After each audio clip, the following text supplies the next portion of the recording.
What's up guys, Readiness Rations here with you again, and today my wife and I are going to be checking out an international military ration. This is an individual combat ration from Spain, and very much like a US meal ready to eat, these kits are meant to feed a single soldier for a single meal, and we are very excited to see what this one contains. Before we dig into this field ration, don't forget to give this video a thumbs up if you like seeing these military ration reviews here on YouTube. Subscribe to the channel so you don't miss any of our future ration reviews, and let us know down in the comments what ration you would like to see us review next. So this is an Armed Forces of Spain individual combat ration, lunch menu A3. These ration packs are NATO approved, and that's why all the text is in Spanish, English, and French. A lot smaller compared to the United States rations. Weight-wise, they're about the same as an MRE, maybe just a little bit heavier, but that's because these rations contain canned items, and of course those cans add weight. We did have a little bit of shipping damage on this one. The outside package is ripped a little bit there, and so is the internal box, but hopefully all of our contents have held up just fine. The best buy date on this particular meal is October 2025, so at this point it has about 6 months left before it's out of date. For a single meal the size of these rations is pretty convenient.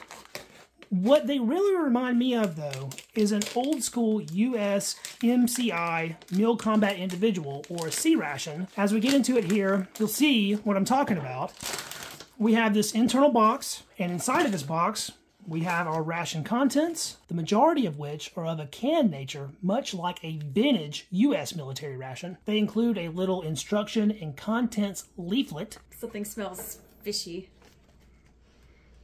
Yep, smells like tuna. That tuna-like smell coming from this box actually has nothing to do with the food contents at all. That fish-like smell is actually coming off the included fuel tablets. These tablets are meant for heating the included ration contents, and the hexamine they're made out of emits a very fishy and almost fruity-like aroma, so they include 4 isotonic beverage mixes. And now we've got our sopa de pollo con pasta. So of course that is chicken and pasta soup, 13-gram package. They include a very tiny 2.5-gram package of toothpaste. We very rarely encounter dental hygiene items in military rations, but it's something that I would like to see more of. And we've got a container of crema de melocotón. The English translation on this one was peach cream, 50 grams. That looks a lot like a jam or jelly. Looks good. They include a little green pack of matches with red tips, 2 water purification tablets, a singular brick of Spanish MRE chewing gum, a 115-gram tin of tuna in vegetable oil, and our main entree is a dented-in can. I guess it did sustain a little bit of damage in shipping, but didn't rupture. Botulism. That is 300 grams of Madrid-style stew. Is that a dish you've ever heard of? Not in my life. In my life? We've got a little packet of disinfectant for your hands. They include a few napkins or paper towels. And then we have our foldable Esbit-style ration stove, which is used in conjunction with these fuel tablets to, of course, provide us with a nice, hot main entree. Mucho anticipación. I'm excited too. So this is looking like a pretty decent spread of food. I do notice that we're missing one major component that would go along with some of the contents that are included. We have our peach cream or peach jam, and we have tuna. Well, typically both of these types of items are eaten with some kind of bread product, whether it be bread or crackers or something like that. But unfortunately, there's not a product like that included. The reason for that is because in the Spanish military, your bread item is actually issued separately from your regular ration. We'll just have to make do with what we got. I think the first course of action here is going to be to get our main entree heating. Well, let's open it up first. Nice little ring pull, and we got a little splooge of juice out of there. Gross. A little bit of oil on top, but that was easy enough to open. Looks a bit lumpy. I don't know what kind of meat is in a Madrid stew. I'm not sure what kind of meat that is either. I think it's probably pork. I definitely see that there's chickpeas in there though, and lots of them. I thought it was hominy or something. Per the instructions on the ration stove, these long ends on either side fold down. This is a pretty sturdy sheet metal construction, and then these ends with the flaps go up,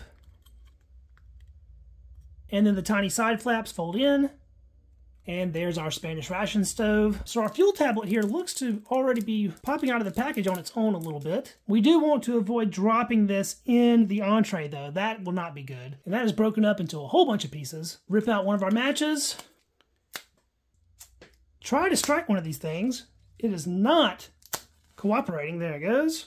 And then we will place that on the fuel tablet, and hopefully those tablets will light up. I think it is lit. That seems to be burning well. So now we will take our full can of our Madrid style stew, placed on top of the heater. And while that's doing its thing, we'll enjoy some of these other items. Let's do the soup next. Okay, so sopa de pollo. I couldn't find anywhere on the directions that said how much water you're supposed to reconstitute this with. But there's our chicken and pasta soup powder. A lot of it's stuck to the side there. It smells good. It smells like a chicken ramen noodles. Yeah, it definitely has a chicken bouillon kind of smell. We can see little strands of like an angel hair type pasta and sort of a wet sand consistency chicken powder. I'd say this looks like it needs about 200 mils. So I think that should be about right. The ration heater smells quite bad, but luckily this chicken soup is kind of counteracting it a little bit. So this is super thick. We might need just a little bit more water. I wasn't expecting it to thicken up like that. I think we need to let that sit for a few minutes. And next up, we'll do a couple of these drink packets. In my experience, these make a very small amount of drink. That's why they give you 4 of them total. For doing one decent sized glass, I'm going to try it with 2 packages. The powder is a simple off-white color, and smell-wise, it's slightly citrusy. To be honest, we could have probably put all 4 packs into this glass, but I kind of feel like saving a couple of those for later. I think we'll put maybe 300 or 400 mils of water in here. We can always add more, but we can't take away. This is taking a ton of stirring. It's very chunky. It's weird that we have a stew and a soup. Yeah, combine the two. You'll have a soup. All right, perhaps that's stirred enough. There are still some chunks floating. Thank you.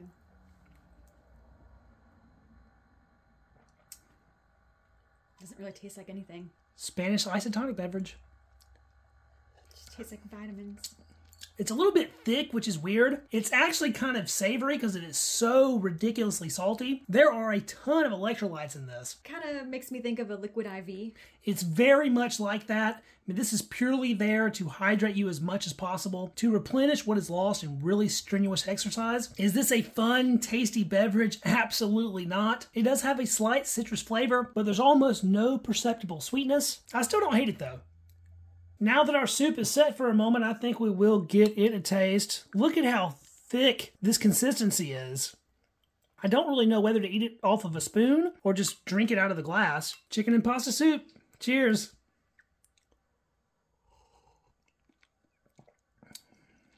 I think I'm going to spoon it. I want the chunks.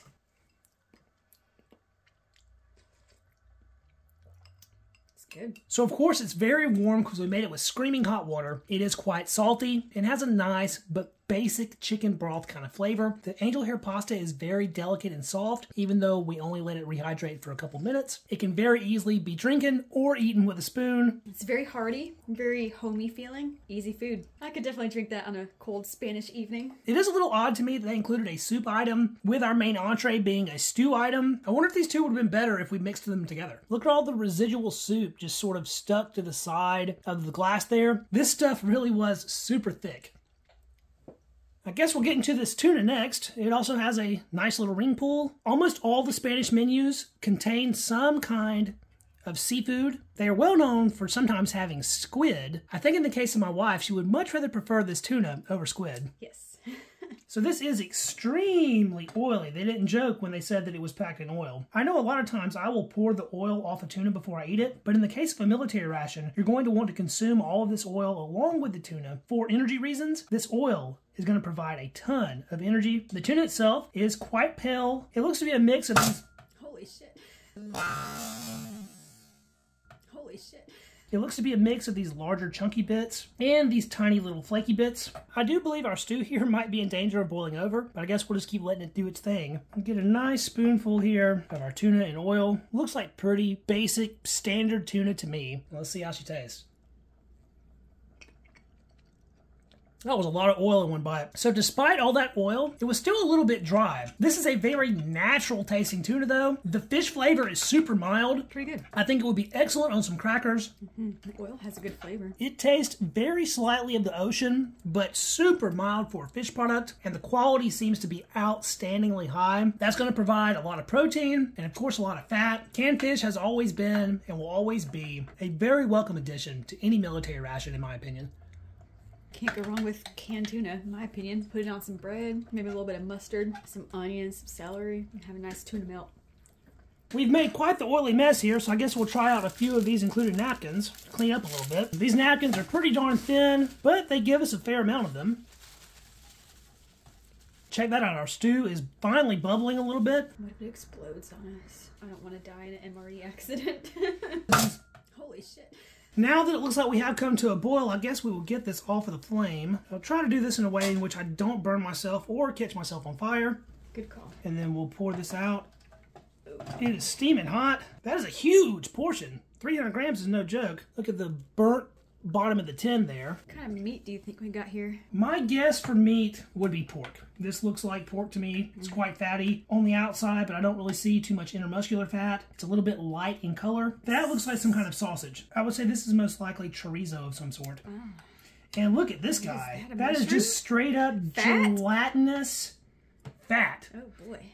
Pork fat with a little bit of skin. Pass. Look how jiggly and weird that is. I was expecting more vegetables, but it looks like it is like 99% chickpeas, and we have like one little piece of carrot there. These chickpeas are no joke. There's a lot of oil on the top of this. Part of that is because there was so much fat packed with it. The actual amount of meat doesn't seem all that substantial, but I guess you have all the protein from the tuna, so you don't need that much meat in this main entree. Got 3 chickpeas and some oily broth. Let's try that out. It's certainly warm enough. It's light in flavor. A little nutty. Has a little bit of smokiness. The chickpeas have a great texture. Got a little bite, but still nice and soft on the inside. Try just a bit of this broth all by its lonesome here. It's oily and salty, but doesn't really have that much going for it in terms of spices or seasoning. It's very basic. I expected a little more, to be completely honest. I could go for some spice with it. A little bit of red pepper flakes would be nice. I guess we can't judge the broth all alone. We do need some meat down the hatch.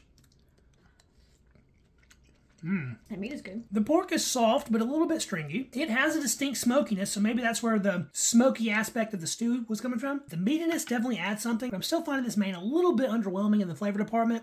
Perhaps the addition of our sausage here will really pump up that flavor profile. This sausage is super soft, by the way. I'm surprised it held together in stew form. It seems like this would have just basically broke down into nothing. Looks like chorizo. Fatty, a little porky. Very soft. Less spicy than I thought it would be. It's good though. I think I like the sausage better than I do the plain pork. And when you have the sausage along with the chickpeas, it does make it a lot more flavorful than it was otherwise. Guess I have to try a little bit of this fat here. Not me. Jiggly, gelatinous pork fat. Now that might have more flavor than anything else in the mix, but that texture is really hard to get past. So since we got it, let's try it and rate it 1 through 10. 7.5 out of 10. Is that in the context of a military ration or just food in general? Military ration. Food in general, it'd probably sit on like a 4.5. I think that sounds about right, to be honest. I mean, for a military ration, I give this like a strong 6.5. It doesn't quite make it to a 7 in my opinion. And for normal, everyday, average food that you would eat as a civilian, the flavor is just not there. It needs something else added to it to really shine, I think. It's a good base for a dish, but it needs more seasoning, in my opinion. I'd like to try an authentic version. For sure, I would love to try Madrid Stew under different circumstances. And I suppose that means it's time for dessert here. This is a huge 50-gram container of jam, what they're calling peach cream. These Janipsa packages are impossible to open by hand, so you pretty much just have to cut into them. Check that out. Dark, peachy color. I can see a little bit of actual plant matter in there. Smells very peachy. Oh yeah, I like it. Cut with the spoon here to check the texture first. It is super thick. I can kind of see why they call it cream now. My turn. It's got a nice tongue feel. Man, that is good. It is very peachy and sweet. I don't know if my spoon still has a little bit of salty on it, but I'm getting a little salty kick too, which is interesting. I really like that. If you had some nice biscuits or crackers or something to smear this on, that would be fantastic. Oh yeah, that's dessert. Essence of peach, lovely, creamy texture, sweet and delicious. Really good stuff. And with that, I guess we will clean up with some of our hand sani. Let me see them paws. A little for you. A little bit for me. Very slick and slippery, but that evaporated very quickly and has a lovely smell. It does. That's some really nice hand sanitizer. I like it. And that was our Spanish Armed Forces Individual Combat Ration Lunch A3. A very interesting meal to check out, but in my opinion, lacking a little bit on the flavor. I expect more out of a Spanish ration. I can agree with that. But I like that jam. The jam was fantastic. If the Spanish military was going to change something with this, what do you think would be a good thing to change? Maybe add some more vegetables to the main. I would like a bit more variety instead of just some chickpeas and some meat chunks. The stew had all of 2 carrot chunks in it.